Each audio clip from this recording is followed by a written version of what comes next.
Hello, Clinic Review family. It's Dr. Sharon with Clinic Reviews. Today we're talking about intracranial surgery.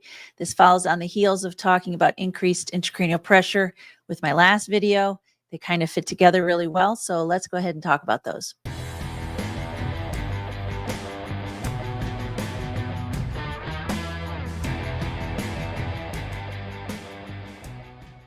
Hello, Clinic Review family. It's Dr. Sharon with Clinic Reviews, the home of the very best Nclex review in the entire universe, in my opinion.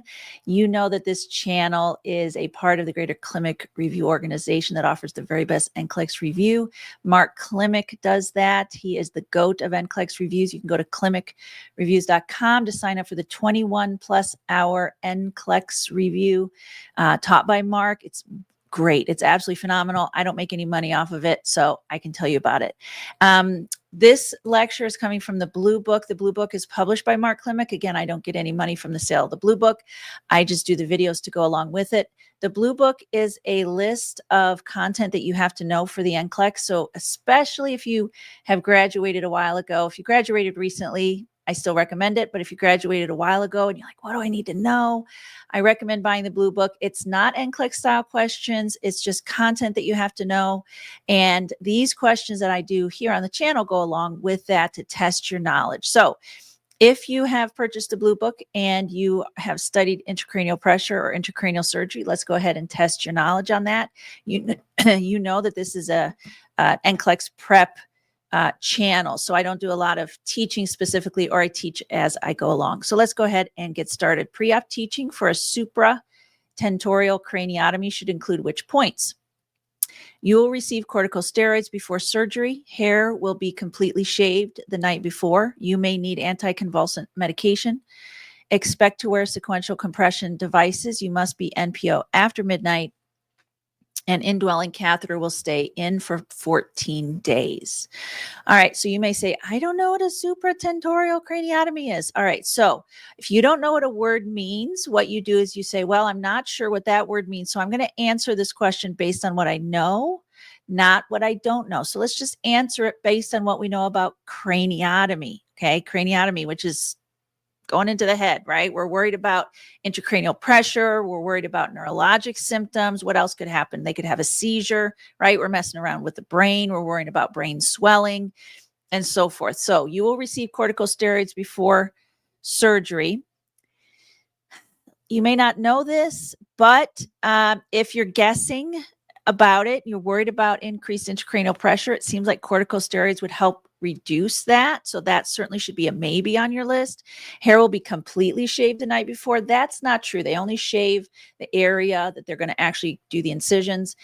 You may need anticonvulsant medication. You should absolutely know to choose that one. Seizure is a big risk factor after craniotomy. Expect to wear sequential compression devices. That's just after any surgery. That's not specific to craniotomy. So I hope you know to pick that one. You must be on NPO after midnight. Again, that's any surgery, not just craniotomy. So let's pick it. An indwelling catheter will stay in for 14 days. That doesn't make any sense at all. Like no sense at all. Nobody has a Foley catheter that stays in 14 days after surgery unless they have trouble urinating, in which case you decide that later on. You don't make that decision before they even go to the surgery. So really the only one that you should be a maybe on would be A. And I'm telling you that they do give corticosteroids before craniotomy to reduce the swelling. So if you just think practically about what you know about brain surgery, what are neurologic complications, you should definitely be thinking about the common neurologic complications of seizure, facial drooping, paresthesia. All these things are things certainly to monitor for postoperatively, but these are what you have to do pre-op in order to prepare them to go to surgery. During pre-op teaching for infratentorial, now we have an infratentorial. What in the world? We did a supratentorial and infratentorial craniotomy. Which statement by the client indicates the need for further teaching? The surgeon will clip some of my hair. I will have to lie flat on my side after surgery. I can use my CPAP machine the first night. They will check my pupils often after surgery. So again, I may not know what an infratentorial craniotomy is, but I know what a craniotomy is. And so I say, well, which statement by the client indicates the need for further teaching? Well, I know the surgeon's going to clip some of their hair, and I know they're going to have to check pupils after surgery. So we need further teaching. We need further the false statement. So the question is, will they lie flat on their side after surgery, or can they use their CPAP machine the first night? So I don't know about B. I am concerned about increased intracranial pressure, which you're really not supposed to lay flat when you have for intracranial pressure. But I also know CPAP can increase intracranial pressure. So if I don't know the answer to this, it's a 50-50 shot. I would kind of have to guess. So since that is the case, I'm going to teach you what the difference is between supratentorial and infratentorial.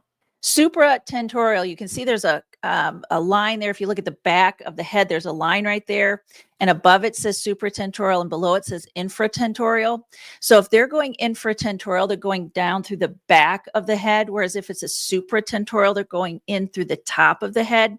So here's the reality is that none of these patients can use a CPAP because it increases intracranial pressure. And normally if it's supratentorial, which is the vast majority of the head, they do have to keep the head of the bed elevated a little bit. But if they go infratentorial, which is right behind the head like this, they do lay flat on their side for this specific surgery only. So because this is infratentorial, it is correct that they would lie flat on their side after surgery, whereas nobody with a craniotomy can have CPAP machine because it increases intracranial pressure. And I mean, right away, they can't have it that first night. They need to recover from surgery before they can have their CPAP machine back. 4 hours after supratentorial surgery, which is right here, craniotomy, the nurse should place the client in which position? Flat supine, semi-Fowler with head midline, high Fowler with knees flexed, side lying with operative side down and head flexed forward. All right, I know A is wrong. I know D is wrong. That head flex forward, the problem with the head flex forward is it decreases venous outflow, which can increase intracranial pressure. So high Fowlers, high Fowlers probably isn't really what I want. Because it flexes at the groin area, which also decreases outflow, and the knees flexed also decreases outflow.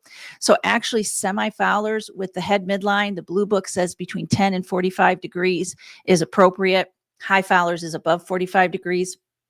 So semi-Fowlers with the head midline, which allows for greater venous outflow, reduces the risk of increased intracranial pressure. A post-craniotomy client has orders for D5 half normal saline at 150 mils an hour, which potential complication makes the nurse question this fluid order. Diabetes insipidus, syndrome of inappropriate antidiuretic hormones, cerebral salt wasting, or hypovolemic shock.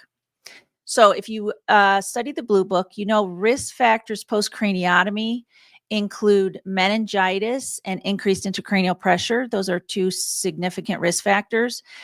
The blue book will tell you that diabetes insipidus is a risk factor only for a frontal craniotomy. So if they go in through the front, and they don't tell us specifically that that's what they're doing here. So which potential complication makes the nurse question D5.5 normal saline at 150 an hour? So I may not be quite sure about the D5.5, but 150 hour is way too high. We limit fluids to 1,500 mils in 24 hours in the post-op period. So I'm very concerned about that. So because I don't want to increase intracranial pressure. So hypovolemic shock is fluid loss, and I'm not worried about shock. I'm worried about increased intracranial pressure. Cerebral salt wasting is not really a problem. That's not what I'm worried about. Diabetes insipidus is when they just pee constantly, which isn't what I'm worried about when you have a high fluid rate going that shouldn't be going that high. So SIADH, I may not know that SIADH is a risk factor, but I know SIADH can increase intracranial pressure. And the reality is that the D5 can result, and I'll be honest with you, I don't understand all of the pathophysiology of it, but D5.5 at 150 an hour can result because of the high fluid rate and the glucose can result in SIADH, which is a retention of fluid. Where they hold on to the fluid too much, and that can cause increased intracranial pressure. So what is the point of having this question on here? The point of having this question on here is I want you to remember that diabetes insipidus is a risk factor when they have frontal craniotomy, but increased intracranial pressure and even SIADH is a risk factor for other types of craniotomy, and you don't want the fluid to run in that high. And then D5, this is why D5 is never a good option at high rates. We never run D5 in at high rates because it can cause a lot of different problems. So that's just contraindicated in general. I would never give D5 half normal saline at 150 an hour to anybody postoperatively. To prevent increased intracranial pressure during the first 24 hours post-op, the nurse should cluster all care activities together, maintain PaCO2 30 to 35 millimeters of mercury via ventilator settings, administer mannitol as ordered, keep neck in neutral alignment, suction frequently to keep airway clear, provide stool softeners as prescribed. So if you have watched my increased intracranial pressure video from just a couple days ago, you know the answers to this. So we don't want to cluster all care activities together. That increases the metabolic activity of the brain. Increasing metabolic activity of the brain will increase intracranial pressure. It's a risk factor, so let's not do that. If you keep the CO2 level down, it actually causes vasoconstriction, which decreases intracranial pressure. So in the 24 hours, we do keep the CO2 level a little low, between 30 and 35. So that's a good idea. Mannitol is a diuretic that we administer post craniotomy, but also we give it to decrease intracranial pressure. So that's appropriate. Keeping the neck in neutral alignment allows for increased venous outflow. So we do that. We do not suction. That increases intracranial pressure. And providing stool softeners decreases intracranial pressure because there's not as much straining with bowel movements. So those are the classic ways to decrease intracranial pressure. And if you're like, man, I didn't know any of that, then watch the ICP video that I did last time. Which finding is the earliest indicator of increased ICP in the immediate post-op period? Again, I'm refreshing you on the last video that I did: bradycardia, projectile vomiting, ipsilateral, pupil dilation, restlessness, and confusion. Earliest indicator, that's the key word, earliest indicator. Restlessness and confusion, if it said anxiety or change in level of consciousness, any of those answers would be correct. The others are symptoms of increased intracranial pressure, but they're later. Okay, so the earliest is always a change in LOC, and restlessness is considered a change in LOC. 8 hours after surgery, the client's scalp dressing is saturated with clear watery fluid that tests positive for glucose. What is the nurse's priority action? Reinforce the dressing and document. Notify the neurosurgeon immediately. Place the client flat to reduce leakage. Apply warm compresses to the site. So you do need to know, how do you know if drainage is CSF, cerebral spinal fluid, because that's what you're worried about after craniotomy, right? You don't want to be leaking CSF. I mean, you could have clear drainage that's just serum, just from the wound, but you need to know if it's CSF. So you have to test it. How do you know? You test it for glucose, and it tests positive for glucose. So you have to notify the surgeon immediately. I wouldn't do any of those other things, because actually laying them flat, this question doesn't even say craniotomy, 8 hours after surgery. Sorry, I should have edited that. 8 hours after craniotomy, the client's scalp dressing is saturated. Sorry about that. It's all about craniotomy. Let's see. So I wouldn't do any of those other things, because if you lay them flat, that increases intracranial pressure. So notify the surgeon immediately. Which assessment findings suggest diabetes insipidus after transsphenoidal hypophysectomy? All right, remember, diabetes insipidus is a facial craniotomy, and transsphenoidal goes in through the nose. So this is an example of a facial or frontal craniotomy. So diabetes insipidus is excessive loss of urine. Okay, so high urine output, which dehydrates the patient significantly. Okay, so urine specific gravity low serum, because it gives you the ranges there. Serum sodium high, 135 to 145 is normal serum sodium. Urine output 200 mils over 8 hours, that's low. Urine osmolality high. Extreme thirst. Blood glucose 60. All right, so diabetes insipidus actually is not about glucose. So I'm going to cross off F because it's not about glucose. All right, and I'm going to cross off C because they'd have high urine output, like very high urine output, to the point they become dehydrated. Now, if they have really high dilute urine, then A makes sense. Urine specific gravity would be low. If they're dehydrating themselves, it seems to make sense that serum sodium would be high, because dehydration leads to hypernatremia. Okay, that's a fact you should know. If you don't know it, now you do. So I like A and B. C is out. Now, urine osmolality, high. Urine osmolality is similar to urine specific gravity. So you can't have A and D both be true. You can't have the specific gravity be low and the osmolality be high. They either both have to be high or they both have to be low. So I like A, so I'm crossing off D. And extreme thirst, well, they're dehydrated. So that makes sense. Okay. So if you don't have the blue book, I do recommend getting it. These would make a lot more sense to you probably right off the bat if you had the blue book. If you don't have the blue book, I hope that what I'm teaching you is helpful to you as it relates to intracranial surgery. Which analgesic order is most appropriate 12 hours after craniotomy when frequent neurologic checks are required? Morphine IV, hydromorphone IV, acetaminophen IV, or ketorolac IV. So they're all ordered IV. And they all can be given IV. So which is most appropriate? So what is this really testing us? This is testing us is do you know that you shouldn't suppress neuro when you're doing frequent neuro checks? So we don't want to give anything that's going to decrease level of consciousness. We want to control pain without decreasing level of consciousness. That's a key thing. So I'm going to have to cross off A and B because we don't give opioids in the immediate post-op period after craniotomy, because we don't want to suppress LOC. So acetaminophen does not suppress LOC, and neither does ketorolac. Ketorolac is Toradol. It's a type of non-steroidal. It's like an IV form of ibuprofen. Okay. Now, here's the question. Would you, just theoretically, would you rather give Tylenol or ibuprofen? Like Aleve or I don't even know all the brands names, but would you rather give acetaminophen or ibuprofen after surgery? I hope everybody is saying, I'd rather give acetaminophen, because what does ibuprofen do?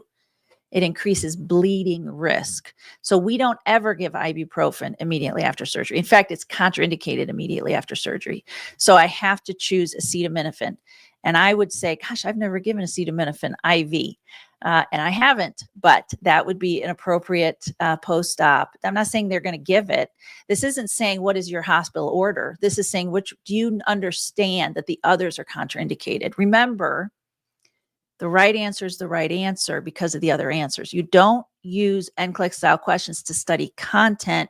You use Nclex style questions to test your knowledge, just to see if you know, and to test your exam proficiency. Do I know how to clinically reason through questions in a way that allows me to think critically? Because the Nclex is all about clinical reasoning and critical thinking. You should be as tired at the end of taking your Nclex as you are at the end of a 12-hour day, because every question is expecting you to think clinically and to make a clinical judgment call. It's not about what did you memorize. It's about what do you understand clinically, and can you make a good judgment call? A client receiving phenytoin prophylaxis has a trough level of 4. What is the nurse's best action? Give the dose and request an increased dose.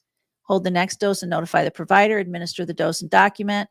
Give the dose with food to improve absorption. So there's not, according to Mark Klimek, the GOAT, there's not that many blood levels of medications that you have to know. But he does say you have to know phenytoin, which is Dilantin. It's an anti-seizure med. So he says you do need to know phenytoin. The phenytoin therapeutic level is 10 to 20. So you should know that. That's part of the reason I have this question here, to make sure you know it. So 4 is low.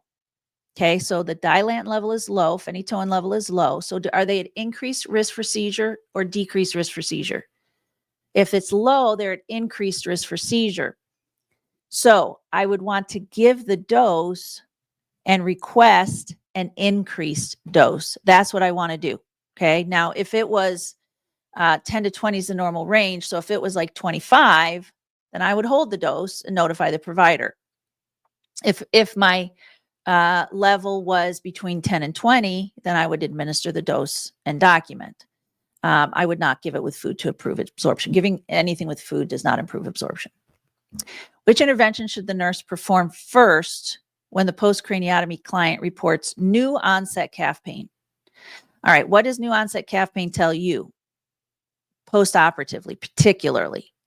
So any surgery is a risk for DVT, right? So if they report new onset calf pain, then I would be like, okay, I'm worried about DVT. Administer prescribed heparin, measure calf circumference, elevate the leg above heart level, assist the client to ambulate. So they don't tell us they have a DVT. They tell us that they have a symptom that makes me think they might have DVT, but calf pain alone is not enough to diagnose a DVT. So if it said call the doctor and ask to have a ultrasound done, I'd be like, yeah, let's do that. But we don't have enough information to say they have a DVT, and getting an ultrasound is not here. So what's the next thing that we could do to see if they have a DVT, or to provide the doctor some evidence? Because I'm going to have to call the doctor about it eventually. But what other information can I do? And the best thing I can do is measure calf circumference. Now, if it said assess for unilateral swelling, that would be the same thing. When you're measuring calf circumference, you measure both sides and you look to see if one side is greater than the other, because unilateral calf swelling is a symptom of DVT. Seizure precautions for a fresh post-craniotomy client include padded side rails, oral airway at the bedside, suction equipment available, continuous limb restraints, IV access, maintained bed and high Fowler position. I hope you know this one. This is just, do you know what seizure precautions are? Okay, did you get those right? I hope you did. I'm not even going to say them. If you don't know that, make sure you know what seizure precautions are. The nurse notes a temperature of 102. I'm American, so I do Fahrenheit. 24 hours after surgery. Which interpretation is most accurate? So 24 hours after surgery. So immediate elevation in temperature is usually an immune response, but an immune response just related to the surgery itself doesn't go up to 102. So 102, I'm very concerned about. I'm worried about some kind of an infection, likely malignant hyperthermia, expected inflammatory response. If it was like 99.9 or 100.1, I'd say B, but that's too high to be an expected inflammatory response. Sign of central fever that will self-resolve, possible meningeal infection. So remember I told you that the complications that we're watching for post-craniotomy are meningitis and increased intracranial pressure. Those are the ones that are specific. I'm watching for DVT, but the ones that are specific to craniotomy are those two. So this is testing whether I know that, okay?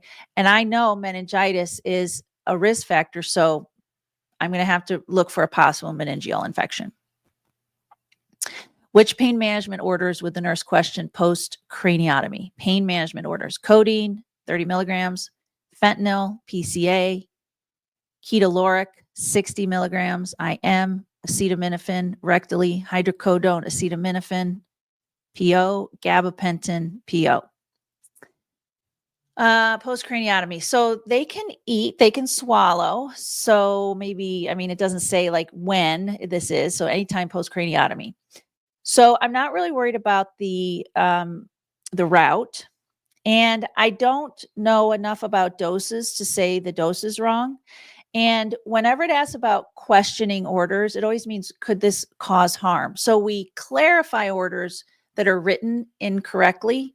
We question orders that could harm the patient. And so I don't think this has anything to do with route, and I don't think it has anything to do with dose, because I'm not, as a nurse, I'm not really expected to know all the proper doses for all this, although I'm pretty familiar with all these. I'm not going to look at it as a dose problem. I'm going to look at it as a specific med problem.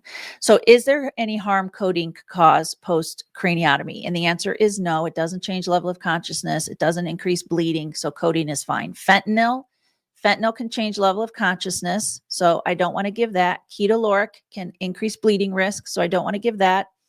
Acetaminophen doesn't change level of consciousness or alter bleeding risk. So that's fine. Hydrocodone, acetaminophen, I'm okay with the acetaminophen, but the hydrocodone changes level of consciousness, so I'm not okay with that. Gabapentin is anti-seizure, so that should be fine. So these are the ones that I would question. Remember, I'm questioning these. I'm not picking the ones I like. I'm picking the ones that I don't like. Discharge teaching after craniotomy should include Avoid lifting more than 10 pounds for 4 to 6 weeks. Sleep flat to improve circulation. Report clear nasal drainage immediately. Take prescribed anticonvulsant even if no seizures. It's safe to drive once the staples are removed. Wear a medic alert bracelet. Okay, so some of these are specific to craniotomy and some of these are just general post-op instructions in general. Post-op instructions usually are good for up to 6 weeks. So most of the time, any limitations post-operatively are like 6 weeks. And we usually, so what do we say you can't do for 6 weeks? We say you can't lift anything heavy. We say you can't drive. We usually say no sex, no sex. We usually, what else do we say? Don't go back to work. Okay, so these are common things we say for 6 weeks after major surgery. So that would include A. Okay, so I would say A just as a general order for post-operatively. I would say that's it, probably. That's the only general one. So what about sleeping flat to improve circulation? No, because sleeping flat increases intracranial pressure. You want your head of the bed up a little bit. I definitely would want to report clear nasal drainage. That's specific to craniotomy. So I like C. So I like A and C. Take prescribed anticonvulsant, even if no seizures. So I like that because seizures are risk. That's specific to craniotomy. It's safe to drive once the staples are removed. No, you have to. We would give them a time frame. 4 to 6 weeks is usually what we say for driving, and wear a medical alert bracelet. That seems reasonable. You had a head surgery, and if you have a seizure or something, like you need to have something on there saying what happened. So those are the things that we should include in discharge teaching post craniotomy. Okay, that was a lot of information in a short period of time. I watch it again if you need to. Get the Blue Book. You can get it on Amazon. If you don't live in an area where Amazon delivers, you can get the Blue Book app. If you go to clinicreviews.com, you can get the app for your phone. All right. So thank you for being a part of the Clinic Review family. Good luck on your Nclex. Good luck on all your standardized tests that you may have to take as part of your program. And I'll see you in the next video.